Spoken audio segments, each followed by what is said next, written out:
Today I'm going for my second womb massage. Hi, if you don't know me, my name's Victoria Rose.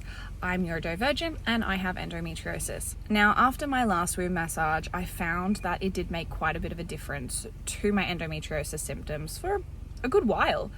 I'm going for this womb massage today to kind of give me a bit of a boost and help me connect back with my feminine energy, and to see if I can clear some of the emotional trauma that I feel that I store in my womb, because that can have a huge impact on your relationship with your reproductive system, your sexuality, and all of those other things. At this stage, I'm pretty much doing anything and everything that can help me live a better life with fewer symptoms. I mean, except for eating healthy. I keep trying to do that, but that's not really working out for me. Anyway, bad choices alert. I am a little bit hungover today, and I've just been to my Irish dancing final class before our Christmas show tomorrow because I'm silly. So I'm feeling a bit gross and a bit uncomfortable, but fortunately for me, the lovely lady who I do the womb massage with has allowed me to use her shower when I arrive, because otherwise I'm going to be like a sticky mess. So I'm going to go now. I'm going to go to her house, have a shower, and then head on into this womb massage, and I will share with you what it's like.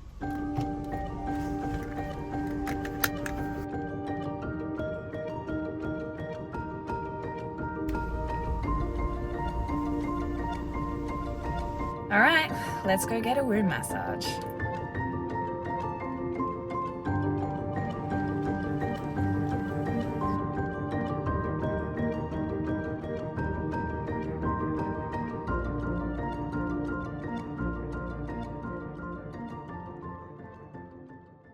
Hey, so we're just talking about Victoria's yoni-steaming herbs and her journey with womb healing. So we're just talking about Victoria getting her Marina out. Yeah, I'm getting it out on the 16th of December, which is in like Soon. 2 weeks. Oh my god. It's in like, what, 9 days? 10 days? No. Yeah, I think so. I'm so not ready for that. So is that what you want? I mean, I want children, and I know I will have children. Like, I know I will have children. Yeah. So there's a deep, authentic desire. Yes. Yeah. But then there's also like my neurodiverse brain that can't handle people chewing or loud sounds. Okay, yeah. Or I am like terrible at like logistics. So working out how to get them from school and get them to soccer, and then come back and eat dinner. And do I take dinner with me to soccer? And like all the planning. No, I'm not good at any of that. And because I have those difficulties, and then I also am not feeling very connected with my feminine energy, or like being pregnant or birthing or literally any of that, I know I want kids, but it's very like academic and detached. It's like, yes, I want kids, but logically I'm like, that sounds like a terrible idea. Why does anybody do that? Yeah, I relate. Yeah. So, I mean, I'm trusting my body that I'll just get pregnant when it's ready. Yeah. But I have everything I need in place. Like, I have the husband, the career, the really good communication between us. Like, we've got a really strong foundation. I've even got the mortgage and the spare bedrooms. You've got all the things. I do have all the things. Even if I maybe should have bought a bigger car. You'll get there. I just don't know how to get my head around it. And I don't know if it's because you're never ready. Like my friend, I spoke to him recently, and he's really, really helped me because he's also really neurodiverse and completely chaotic. And I was like, how's it going? Because this is like double as hard for us. And he said that he actually wishes he'd done it sooner, because he did the same thing. He was trying to wait until he was more secure. But he's like, I'm now almost 40 and everything's harder. Yeah. And Adam's almost 40. Yeah. So I'm almost 30. Yeah. So it's a good time. That's from what I've learned, that's a really good time, because you've gained the emotional maturity. But then it's like, you know, if you have your kids in your late 30s, then you're going to be going through menopause with young kids. When they're a teenager. Which won't be fun. That's what Mum did. She was like, oh my God, I'm so hot, opening all the windows, and I was moody, and I'm like, why are you being so hot? Yeah, yeah. Yeah, wasn't great. It does not sound like a fun, because menopause is such a rite of passage into, you know, you're going through a lot of hormonal changes, and, you know, that's a lot of times when women are stepping into a deeper power, and you need space for that and time to feel the feelings. Because that's like the autumn phase of the cycle. It's like the letting go and shedding anything that's not true. So a lot of the like times, your kids, bye. Yeah. So it would be really hard with young kids. So I think that the age you're at is like really good from everything I've learned. Obviously, it depends when you're ready. That's the main thing. But I think it's really good that you're considering that, you know, because from all the mothers that I have in my life, they're like, it's fucking hard and I wasn't prepared for it. Yeah. And my sister was really afraid. She was thinking the same things you're thinking now. And she's glad that she was so cautious because she actually got a pleasant surprise. She's like, oh, like this is hard, but it's not as bad as I thought. Yeah, and I think I'm not one of those people to expect the worst and you'll never be disappointed. Like, I'm not Spider-Man's girlfriend. But I just know my limitations, and it's already a struggle to go to the supermarket. I mean, Adam goes, thank God, but I do go occasionally, and I'm like, why did I do this to myself? That was so silly. So just the stimulus of a child and not being able to have space and not being able to go to the toilet by yourself. I mean, it would be fine if I have a kid that's like what I was, because apparently I was really good. My mum would just be like, no, and she always kept her boundaries, and I just didn't. But not all kids are like that. So the benefit is that Adam can function in society. Woo, go him. I want to be excited about getting pregnant, and I want to be excited about getting the marina out, but instead I'm like, I don't know. Well, that's okay, because that's your authentic experience, and I feel like when we're trying to ignore our authenticity, that creates a lot of suffering and turmoil within. And society wants people to, you know, be excited and but in reality there's no pressure. You are who you are, and there's nothing wrong with that. And you know, it's probably actually so many people's experience.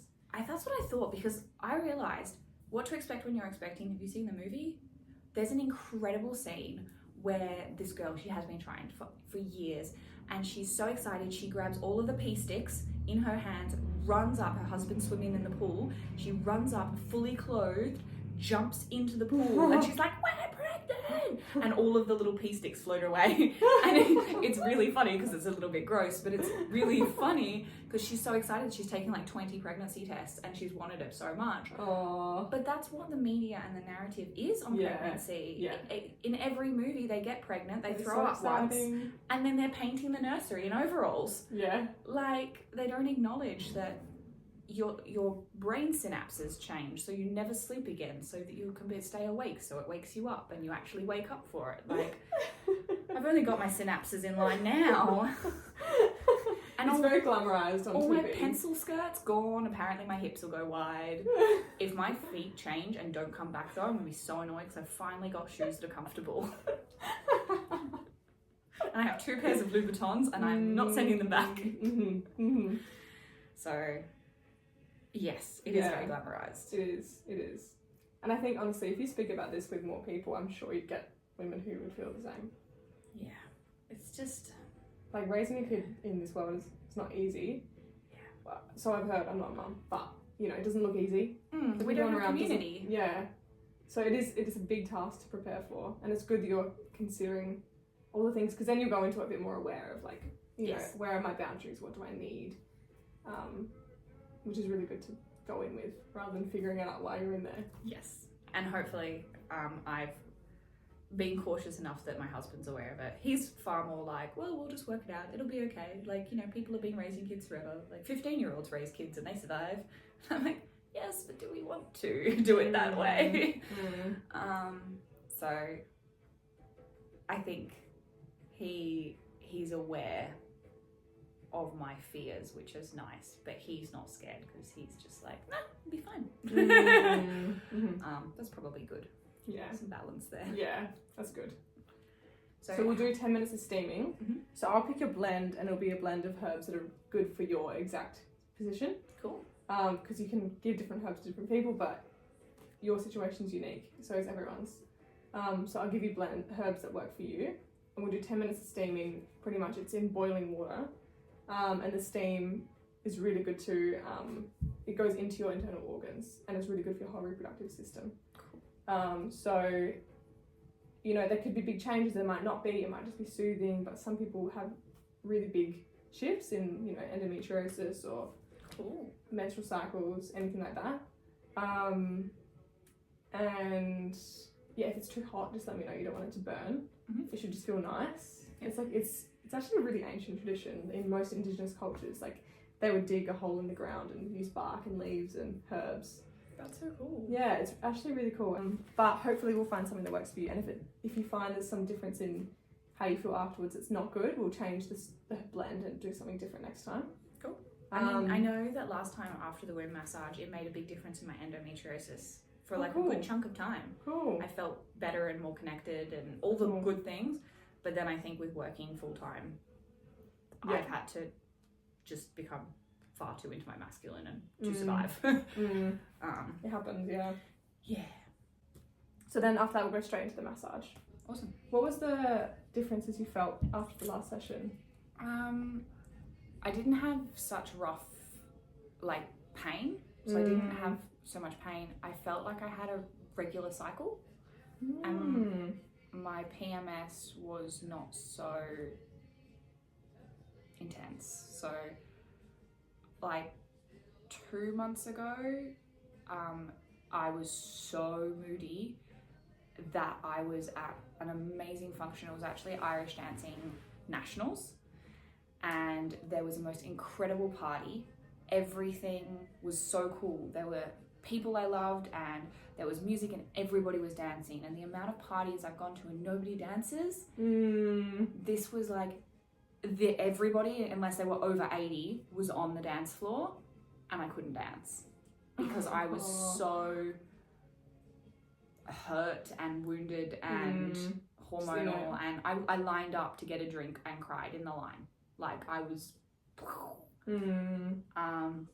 so after that had been a while since our last womb massage, but after the womb massage I didn't feel like that intense end of the world PMS. And yeah, I didn't have a lot of pain for a good couple of months. Oh, that's really awesome. Yeah. Even just being connected to that space within you can make big changes. Yeah, and I felt far more creative and much better at looking after my boundaries and my energy and things. And oh, that's so good to hear. Yeah, and then I stopped. It happens. It's life. My little steaming pot.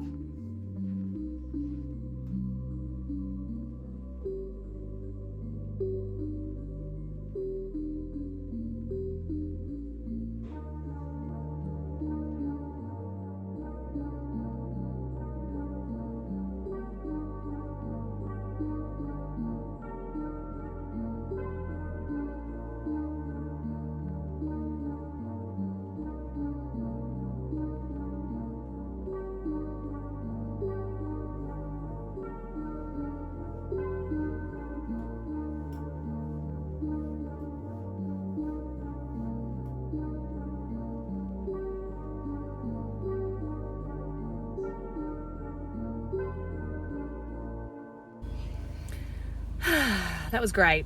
It was really good. I was in my head for most of it, but I was okay with that. I didn't feel like I really needed to connect to my body as I was having the massage. I think sometimes we put these expectations on ourselves of what we're meant to do or what we should be doing. And really we should just let whatever happens happen. So for me, it was just some random conversation and stuff. During this steaming though, wow, that was wild. She said you can have a strong reaction, but I didn't expect a full trance level situation. So I sat down and I thought, this is cool. The steam was steaming. I was reading a card that I took out, I'd taken an oracle, and I was reading about that, and then I thought, okay, finish reading it. I'm going to like do a couple of like breath work type breaths where you like activate your nervous system. I did like 4 and I was like, boom, in a trance. And I was like this wicked witch and I was nasty and I was like, and I'm like, whoa, okay, this is a lot. But I just went with it and sat on the steam and let it come out. And when I spoke to the lady after, she was saying how right now the part of the cycle that I think I'm in is my like period, which is associated with the crow or the old witch vibe of your cycle. And I'm like, well, that makes sense. So apparently that's what needed to come out. And I thought, well, okay, maybe my massage is going to be really intense as well. And then it just wasn't. It was just really chill until she did the wrapping. When she wrapped me, I was like, gadunk, in my body, just fully centered, no brain at all. It was like a really deep sleep without being asleep. It was really wild. So yeah, I'm really happy. I'm a little bit tender. Some different parts hurt. But I feel really good, and I feel myself again. I feel me. I feel connected back to who I am. So I'm gonna go home and have hopefully some nice food, some broth. I'm feeling some broth. I also feel like a steak and chips as well simultaneously. So we'll see how I feel by the time I get home. And I'm gonna try to make some of the cacao I got, and yeah, all good things.